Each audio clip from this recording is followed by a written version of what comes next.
Good morning. Your chapter number 1, the matter in our surroundings. Okay. Topic है factors affecting evaporation. Means evaporation को कौन से factors प्रभावित करते हैं. ठीक है.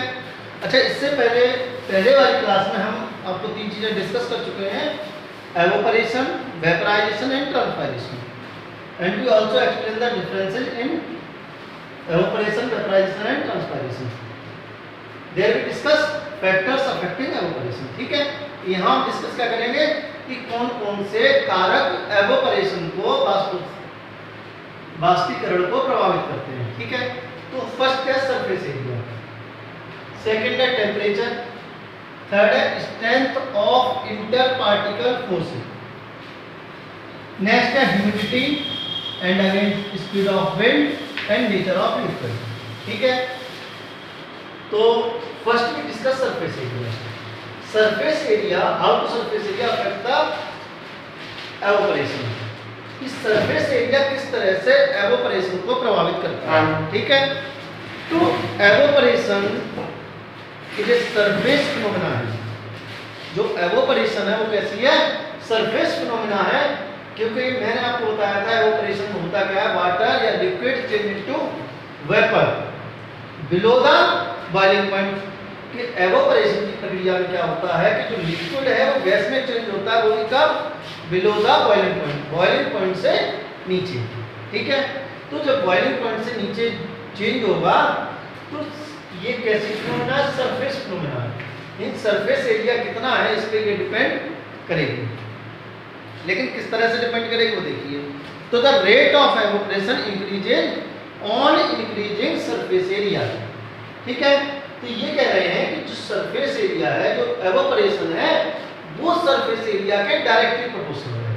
डायरेक्टली प्रोपोर्शनल मींस यदि आप सरफेस एरिया को बढ़ाएंगे, if you increase the surface area then the evaporation is also increase. Okay. अगर आप सरफेस एरिया बढ़ाएंगे तो एवोपरेशन का रेट बढ़ जाएगा. ठीक है. और अगर इसे कम करेंगे, डिक्रीज करेंगे तो डिक्रीज हो जाएगा. जैसे आप एग्जांपल के लिए देखें, जैसे जो घर में डेली आप करते हैं, आप कपड़े लें, क्लॉथ्स, आप क्लॉथ्स लें, कपड़े लें और उस कपड़े को गीला करें. ठीक है. और गीला करने के बाद एक बार उसको फोल्ड करके धूप में रख दें. उस कपड़े को फोल्ड करके धूप में रख दें और एक बार उस कपड़े को फैला के रख दें. तो आप देखें कौन सा कपड़ा पहले सूखेगा, कौन सा कपड़ा पहले ड्राई होगा. तो आप देखें जिसको आपने फैला के रखा वो पहले सूखेगा. क्यों सूखेगा? कि देखो जब फोल्ड किया या आपने फैला के रखा, दोनों में वाटर का अमाउंट सेम था, वाटर का अमाउंट सेम है.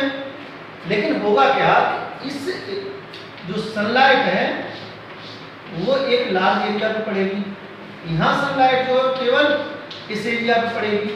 तो यहाँ से जो एवोपरेट होगा, जो वाटर गैस में चेंज होगा, वो केवल इतने सरफेस से होगा और यहाँ इस पूरे सरफेस से होगा. तो यहाँ से एक साथ ज्यादा वाटर चेंज होगा, किसमें? वेपर में. तो यहाँ से वाटर लॉस तेजी से होगा और तेजी से होगा क्यों? पहले ड्राई होगा. जैसे दूसरे एग्जांपल से समझो कि आप एक तालाब के किनारे देखें, ये इस तरह से मान लो तालाब है, एक इस तरह से तालाब है. ठीक है. और इस तालाब के अंदर, इस पॉन्ड के अंदर वाटर भरा हुआ है. समझना मेरी बात को क्या कहना चाहता हूँ कि इस पॉन्ड के अंदर, इसके अंदर भरा हुआ है वाटर. ठीक है. ये पूरा वाटर से फिलअप है. ठीक है. या पॉन्ड की जगह ऐसा करो, हमें से एक बर्तन ले लें जो हमारे घर को होता है, जैसे कढ़ाई होती है. ठीक है. यहाँ से ज़्यादा अच्छा समझ में आएगा. और इसमें हम ले लें 2 लीटर वाटर, 2 लीटर वाटर ले लें. ठीक है. एक और हमारे घर में बर्तन होता है इस तरह से.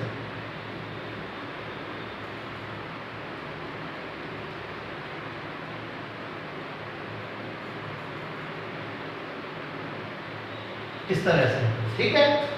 और इसको भी हम ऊपर तक भर दें, इसको भी भर दिया और इसमें भी 2 लीटर वाटर है. ठीक है. दोनों को धूप में रखते हैं एक साथ, सनलाइट में रखते हैं, तो आप देखेंगे यहां से जो सनलाइट है वो इस पूरे सरफेस पर पड़ेगी, ठीक है, और यहां पे जो सनलाइट है वो केवल इस सरफेस पर पड़ेगी। तो ऐसी कंडीशन में क्या होगा, यहां से जो एवोपरेशन होगा वो इस पूरे सरफेस से होगा,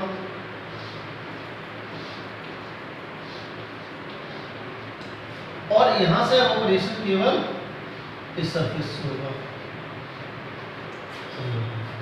इसका मतलब यहां से एक साथ ज्यादा वेपर रिलीज होगी और यहां से कम रिलीज होगी। तो ये पानी पहले वेपराइज हो जाएगा, एवोपरेट हो जाएगा, और ये पानी बाद में एवोपरेट होगा। सॉरी, वेपराइजेशन नहीं बोलना चाहिए, एवोपरेशन मींस ये वाटर पहले एवोपरेट होगा और ये देर में एवोपरेट होगा। और क्यों होगा, क्योंकि सरफेस एरिया की वजह से यहाँ सरफेस एरिया ज्यादा और यहाँ सरफेस एरिया कम है। तो हम ये कह सकते हैं कि evaporation directly proportional to surface area. Evaporation directly proportional to the surface area. It means when we increase the surface area, the rate of evaporation is also increased. Okay, first point. Second हम बात करते हैं वो है temperature, ठीक है। Temperature की बात करते हैं तो कि टेम्परेचर कैसे प्रभावित करेगा यही देख लेते हैं। तो देखिए, the rate of evaporation increases on increasing temperature. अगर हम टेम्परेचर बढ़ाएंगे तो एवोपरेशन बढ़ेगा। यहाँ एवोपरेशन ज्यादा होने का एक कारण ये भी है कि ये ज्यादा हीट एनर्जी एब्जॉर्ब कर रहा है, क्योंकि जब ज्यादा रेज आएंगी सन रेज तो हीट एनर्जी भी ये ज्यादा रिसीव करेगा और ये कम करेगा, ठीक है। तो अगर हम टेम्परेचर बढ़ाएंगे तो एवोपरेशन का रेट बढ़ेगा, और अगर हम टेम्परेचर डिक्रीज करेंगे तो रेट ऑफ एवोपरेशन डिक्रीज करेगा। It means evaporation is also directly proportional to the temperature, ठीक है। Evaporation is also directly proportional to temperature, ठीक है। इसके अलावा देखिए नेक्स्ट है strength of inter particle forces, ठीक है। अच्छा, इसके अलावा एक और हो सकता है, अगर आप चाहें तो सन की पोजीशन पर डिपेंड कर सकता है, ठीक है। लेकिन ये थोड़ा ज्यादा वाइड एग्जांपल हो जाएगा। जैसे आप देखें कि पोलर रीजन में आप देखें और आप इक्वेटर पे देखें, ठीक है, सनलाइट वही है, लेकिन होता क्या है कि पोलर रीजन तक जाते जाते सनलाइट ज्यादा स्लैंट हो जाती है, इसलिए एब्जॉर्ब कम होती है। इक्वेटर पे सीधी आती है तो एब्जॉर्ब ज्यादा होती है, ठीक है। तो सन रेज किस तरह से आ रही है, स्लैंटिंग सन रेज है या हॉरिजॉन्टल सन रेज है, इस पे भी डिपेंड करना चाहिए। अगर सन रेज हॉरिजॉन्टल होगी तो एवोपरेशन ज्यादा होगा, और सन रेज जितनी ज्यादा स्लैंटिंग होगी एवोपरेशन उतना ही कम होगा, क्योंकि वो हीट एनर्जी को उतना ही कम एब्जॉर्ब कर पाएगा। तो सरफेस जो है most of the heat energy reflected by the surface, okay. लेकिन ये आपने दे नहीं रखा, इसलिए इसे हमने ज्यादा डिस्कस किया नहीं। नेक्स्ट जो है वो है inter particle, strength of inter particle forces. समझो, इंटर पार्टिकल फोर्सेज का क्या इफेक्ट होगा, समझो। तो होगा क्या, देखो इंटर पार्टिकल फोर्सेज क्या है। जैसे दो पार्टिकल हैं, इनके बीच एक फोर्स ऑफ अट्रैक्शन लगता है, मींस ये पार्टिकल एक दूसरे को अपनी तरफ बांध के रखते हैं, खींच के रखते हैं, ठीक है। हीट क्या करती है, जो टेम्परेचर है या हीट है वो क्या करती है, जैसे हम इसको हीटअप करते हैं, टेम्परेचर देते हैं, तो वो इनकी काइनेटिक एनर्जी को बढ़ाता है। इसको बढ़ाता है काइनेटिक एनर्जी, ठीक है, मैंने कल बताया था आपको। काइनेटिक एनर्जी को बढ़ाता है। काइनेटिक एनर्जी क्या करेगी, जब काइनेटिक एनर्जी बढ़ेगी तो ये तेजी से मूव करेंगे, मूव करना शुरू करेंगे, और एक समय वो आएगा कि जब ये बॉन्ड है वो टूट जाएगा और ये फ्री हो जाएंगे, दूसरे से दूर जाने लगेंगे। और जब ये दूर जाएंगे तो आपको याद होगा जब मैंने आपको सॉलिड, लिक्विड और गैस पढ़ाया था, तो मैंने बताया था कि सॉलिड के पार्टिकल्स डेंसली पैक्ड होते हैं, लिक्विड के थोड़े दूर दूर होते हैं, और गैस के बहुत दूर होते हैं, रैंडम मूवमेंट करते हैं, ठीक है। और जब हम लिक्विड को गैस में चेंज कर रहे हैं, इट मींस क्या होना चाहिए, इसका मूवमेंट लिमिटेड होता है और इसका रैंडम होता है, अनलिमिटेड होता है। तो इनको लिमिटेड एरिया से बाहर निकालना है, तो आप क्या करें, इसकी काइनेटिक एनर्जी इतनी बढ़ाएं कि ये क्या हो जाए, फ्री हो जाए। और फ्री कब होंगे, जब ये बॉन्ड टूटेंगे। ठीक है, जब ये बॉन्ड या इंट्रामॉलिक्यूलर जो फोर्स है ये जब कमजोर होगा, और ये कमजोर कब होगा, जब हम टेम्परेचर बढ़ाएंगे। तो इट मींस क्या होगा कि इंट्रामॉलिक्यूलर पार्टिकल या इंटरमॉलिक्यूलर या इंटर पार्टिकल फोर्स जितने ज्यादा होंगे, रेट ऑफ एवोपरेशन उतना ही कम होगा। ठीक है, मींस क्या है, the process of evaporation of liquid is also related to the extent of the attractive forces between the particles in the liquid, and the interparticle forces are greater than the rate of evaporation is reduced या decreases। अगर intermolecular या इंटरपार्टिकल forces को increase करेंगे तो rate of evaporation decrease होगा। ठीक है, next जो है वो है ह्यूमिडिटी। ठीक है, ह्यूमिडिटी की बात करें आप, देखो ह्यूमिडिटी क्या है, इसको थोड़ा आप सही से समझो। ह्यूमिडिटी होती क्या है, ह्यूमिडिटी है the quantity of water present in air, the quantity of water present in air, हवा में पानी की कितनी मात्रा है। ठीक है, उसको हम क्या कहेंगे, ह्यूमिडिटी। अब आप एक बात समझो कि जब वाटर वेपर में चेंज होगा तो उसको कैरी कौन करेगा। जैसे आप छोटा सा एग्जांपल जो बचपन से पढ़ते आते वही देख लो कि एक तालाब होता है, हमसे कहा जाता है, बचपन में जब वाटर साइकिल पढ़ा होगा तो समय बताया होगा कि ये तालाब है, यहाँ सन है, यहाँ से सन रेज आती है। ठीक है, यहाँ से वाटर एवोपरेट होता है। ठीक है, यहाँ से वाटर का वेपराइजेशन होता है, और ये ऊपर जाकर के कंडेंस होकर फिर से क्या बना देता है, क्लाउड बना देता है, ध्यान होगा। और यही क्लाउड वापस बाद में फिर से रेनफॉल होता है और ये पानी वापस आ जाता है। ये वाटर साइकिल था। लेकिन आप ये समझो कि ये जो वाटर का एवोपरेशन हुआ, जो वाटर लिक्विड से गैसेस फॉर्म में चेंज हुआ, इसको यहाँ से यहाँ तक लेकर के कौन आया होगा, इसको किसी ने कैरी तो किया होगा ऊपर तक। तो इसको कैरी किसने किया होगा, तो विंड ने किया होगा। ठीक है,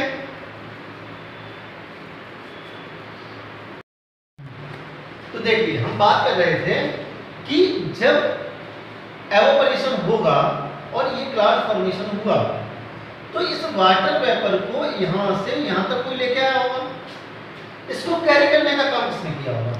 तो इसको कैरी करने का काम जो किया होगा वो किया होगा किसने, विंड ने। ठीक है, एयर में किया होगा। अब समझो, एयर में ह्यूमिडिटी जितनी ज्यादा होगी, कहने का मतलब एयर जितनी ज्यादा ह्यूमिड होगी, इट मींस उसमें वाटर वेपर उतना ही ज्यादा होगा, वाटर वेपर ज्यादा होगा, समझिए। और जब वाटर वेपर ज्यादा होगा इसमें, तो इसकी वाटर रिटेनिंग या वाटर लेने की जो क्षमता है वो उतनी कम होगी, क्योंकि जब इसके पास पहले से सैचुरेशन है, पर्याप्त पानी है, तो वो यहाँ से वाटर वेपर क्यों लेगा, नहीं ले सकता। तो इसका मतलब ये हुआ कि एयर जितनी ज़्यादा ह्यूमिड होगी उसकी वाटर लेने की क्षमता उतनी कम होगी। तो होल्डिंग कैपेसिटी तो ज़्यादा होगी, लेकिन वाटर गेन करने की कैपेसिटी उतनी ही कम होगी। मीन्स ये इस सरफेस से उतना ही कम वाटर वेपर लेगा। ठीक है, तो इट मीन्स क्या होगा, ह्यूमिडिटी जितनी ज़्यादा होगी, रेट ऑफ एवोपरेशन उतना ही कम होगा। इट मीन्स हम क्या कह सकते हैं कि rate of evaporation is inversely proportional to the humidity. आप ये भी कह सकते हो कि rate of evaporation is inversely proportional to the humidity. कहने का मतलब ह्यूमिडिटी जितनी ज्यादा होगी, एवोपरेशन होने का रेट उतना ही कम होगा। या हम ये कह सकते हैं कि रेट ऑफ एवोपरेशन या ह्यूमिडिटी, किसी भी तरफ से लिख लो आप, ह्यूमिडिटी यहाँ लिखेंगे तो रेट ऑफ एवोपरेशन नहीं आ जाएगा। ठीक है, जैसे कि एग्जांपल से समझो, और एग्जांपल से आपको बेटर समझ में आएगा। जैसे गर्मियों के दिनों में आप देखेंगे मई या जून के मंथ में, जब आप देखेंगे मई या जून में, उस समय क्या होता है, गर्मी बहुत तेज होती है।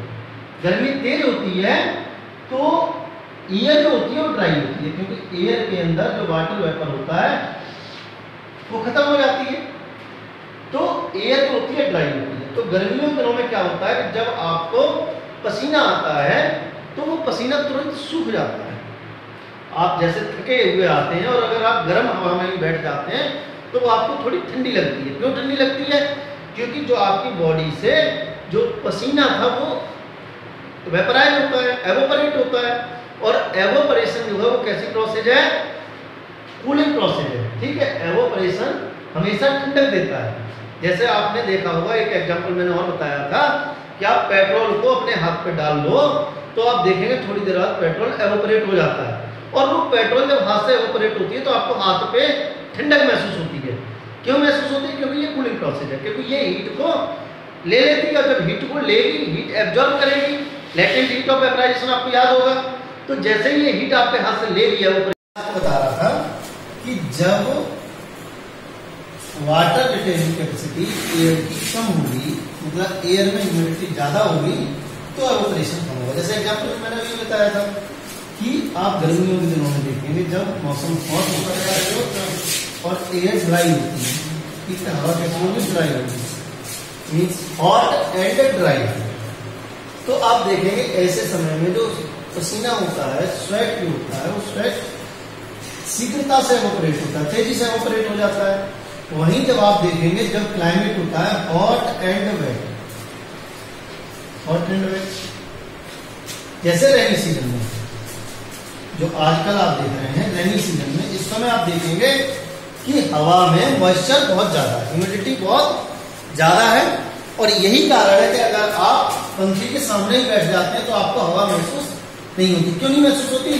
क्योंकि जो आपकी बॉडी पे पसीना निकल रहा है, स्वेट जो रिलीज हो रहा है, वो एवोपरेट नहीं होता। क्यों नहीं होता? क्योंकि वाटर होल्डिंग कैपेसिटी हवा की कम, वाटर रिटेनिंग कैपेसिटी कम हो चुकी है, वो अब पानी कम लेगी, इस वजह से आपको हवा नहीं लगती। जैसे आप देखेंगे, कंपेयर करें कि आप कपड़े को सुखाएं, ठीक है, ये गीले कपड़े को आप एक बार रेनी सीजन में सुखाएं, जब मौसम कैसा है, hot and wet, hot and wet, ठीक है, और इसी कपड़े को आप सुखाएं विंटर सीजन में, क्योंकि विंटर सीजन में क्या होता है, मौसम जरूर ठंडा होता है लेकिन हवा कैसी होती है, ड्राई होती है, शुष्क होती है, मीन्स एयर में ह्यूमिडिटी कम होती है। तो आप देखेंगे कि कपड़ा जो है वो सर्दियों में जल्दी सूख जाएगा अपेक्षाकृत बरसात के, ठीक है। या दूसरे एग्जांपल से समझे कि अगर आप किसी कपड़े को एक बार मई जून के मंथ में सुखाएं, मई के मंथ में, और दूसरी बार सुखाएं आप जुलाई के लास्ट में, तो आप देखेंगे मई में जल्दी सूखेगा, जुलाई में देर में सूखेगा, ड्राई होगा। क्यों? क्योंकि जुलाई के मंथ में हमारे यहाँ बरसात होने लगती है और हवा कैसी होती है, वेट होती है, उसमें ह्यूमिडिटी ज्यादा होती है, तो उसको जो एवोपरेशन है, रेट ऑफ एवोपरेशन है, वो कम हो जाता है। वहीं मई के मंथ में हवा ड्राई होती है, विंड ड्राई होती है, जिसकी वजह से एवोपरेशन ज्यादा होता है, रेट ऑफ एवोपरेशन ज्यादा होता है, ठीक है। तो हम ये कह सकते हैं कि rate of evaporation inversely proportional to the humidity of wind. Okay, next है स्पीड ऑफ विंड। देखो काफी हद तक जुड़े हुए टर्म है, आप समझो होगा क्या। एग्जांपल देखिए आप वापस से कि अगर एक ओपन तालाब है, पॉन्ड है, इस पूरे पॉन्ड में भरा हुआ है पानी, ठीक है। तो अभी मैंने बताया था कि यहां सनलाइट आएगी तो यहां से एवोपरेशन होगा, वाटर रिलीज होगा in the form of vapour, लेकिन यहां से सरफेस वेपर को, जो वाटर वेपर जो रिलीज हो रही है यहाँ पे, इसको हटाने का काम कौन करेगा, इसको हटाने का काम कौन करेगा, इसको लेके यहां से कौन जाएगा, तो यहां से लेकर के इधर जाएगी विंड। समझो, जो विंड इस सरफेस से टकराएगी वो इस वाटर वेपर को लेगी और चली जाएगी आगे, समझो। अब देखिए आप कि जब रेट विंड फ्लो ज्यादा हो, मीन जब स्पीड विंड की ज्यादा हो, तो क्या होगा, यहां से ज्यादा विंड फ्लो करेगी। जब ज्यादा विंड फ्लो करेगी तो तेजी से विंड जाएगी। मान लो पहले यहां से गुजर रही थी,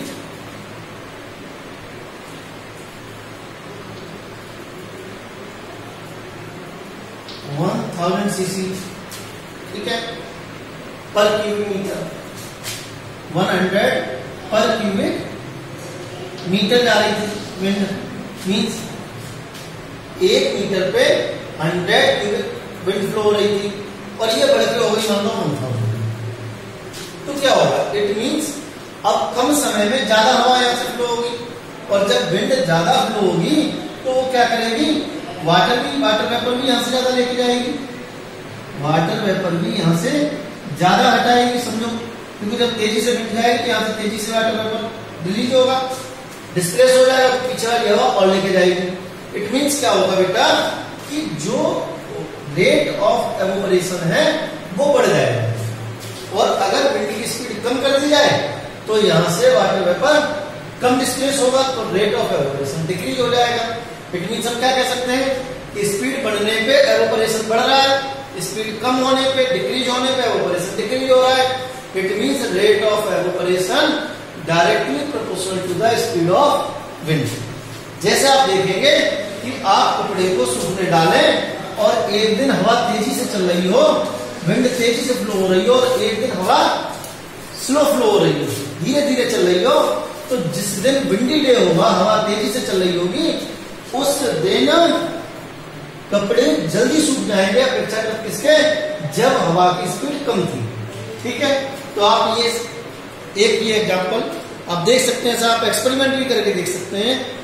ठीक है, फिर आता है nature of liquid. Last topic है बिल्कुल नेचर ऑफ लिक्विड। लिक्विड की नेचर पे कैसे डिपेंड करता है, देखो आप समझो, लिक्विड की नेचर पे कैसे डिपेंड करेगा ये अभी हम डिस्कस कर चुके हैं। आप समझो कोई लिक्विड है और उसके बीच इंटरमॉलिक्यूलर फोर्स, ठीक है, दो लिक्विड हमने लिए, ये ए है और ये बी है, और हम ये कहें कि लिक्विड ए में लिक्विड बी के इंटरमॉलिक्यूलर फोर्स लिक्विड ए से ज्यादा है। लिक्विड बी के इंटरमॉलिक्यूलर फोर्स जो है वो लिक्विड ए से ज्यादा है। लिक्विड बी के पार्टिकल्स के बीच में मींस फोर्स ऑफ अट्रैक्शन ज्यादा है लिक्विड ए की अपेक्षा। तो होगा क्या, अब मान लो आपको एवोपरेशन करना हो, तो मैंने आपको बताया था कि अगर इसको ब्रेक करना है, इस बॉन्ड को, इस फोर्स को तोड़ना है, और जब तक ये टूटेगा नहीं तब तक ये रैंडम मूवमेंट करेगा नहीं, और जब रैंडम मूवमेंट करेगा, ये नेचर है किसकी, वेपर की, मींस गैसियस स्टेट की, तो आपको किसी ज्यादा हीट देनी पड़ेगी, क्योंकि हीट ही यहाँ वर्क करेगी, इसके लिए काइनेटिक एनर्जी को इंक्रीज करने के लिए। अब जब काइनेटिक एनर्जी बढ़ेगी तो बढ़ते बढ़ते एक समय ऐसा आएगा कि बॉन्ड ब्रेक हो जाएगा। तो आप समझो यहाँ फोर्स ज्यादा और यहाँ फोर्स कम है, तो आपको ज्यादा हीट एनर्जी कहां देनी पड़ेगी, यहां देनी पड़ेगी, क्योंकि इस पूरे फोर्स को तोड़ने के लिए ज्यादा काइनेटिक एनर्जी की आवश्यकता होगी विद कंपेयर टू ए। तो इसको आप ज्यादा हीट देंगे, इसको आप कम हीट देंगे, इसके बॉन्ड जल्दी ब्रेक हो जाएगा, इसके देर में ब्रेक होंगे, तो समझो होगा क्या। इट मीन्स क्या होगा बेटा, इसको एवोपरेट होने के लिए ज्यादा टेम्परेचर चाहिए और इसको एवोपरेट होने के लिए कम टेम्परेचर चाहिए। तो इट मीन्स जिसके फोर्स ऑफ अट्रैक्शन जिसमें ज्यादा होगा, अगर सेम टेम्परेचर पे हम देखें, अगर मान लो हम दोनों के लिए एक सेम टेम्परेचर ले लें, तो सबसे ज्यादा एवोपरेशन किसका होगा, इसका होगा, क्योंकि इनकी काइनेटिक एनर्जी इस टेम्परेचर पे ज्यादा बढ़ जाएगी बजाय इसके बी के विद कंपेयर टू बी। तो A increase the kinetic energy, A है more kinetic energy with compare to B at same temperature, because B है strong intermolecular forces with compare to A. तो अब क्या होगा, ऐसी कंडीशन में ए का एवोपरेशन ज्यादा होगा किससे, बी से। तो इसका मतलब अगर आप एवोपरेशन देखेंगे तो ए का ज्यादा होगा किससे, बी से। मींस जिसके फोर्स ऑफ अट्रैक्शन ज्यादा होगा उसका एवोपरेशन कम होगा, जिसके बीच interparticle force of attraction कम होगा उसका एवोपरेशन ज्यादा होगा। तो आप ये भी कह सकते हैं कि लिक्विड के नेचर पे क्या डिपेंड करेगा कि लिक्विड में जो इंटर पार्टिकल फोर्स है, जो इंटर पार्टिकल फोर्स है वो कैसा है, उसकी स्ट्रेंथ क्या है, कमजोर है या स्ट्रॉन्ग है। अगर वीक होंगे तो एवोपरेशन ज्यादा होगा और स्ट्रॉन्ग होंगे तो एवोपरेशन कम होगा। It means the rate of evaporation also depends on the boiling point of liquid. ठीक है, देखो बॉइलिंग पॉइंट भी किस पे डिपेंड करता था, इसके तो बॉइलिंग पॉइंट पे डिपेंड करेगा।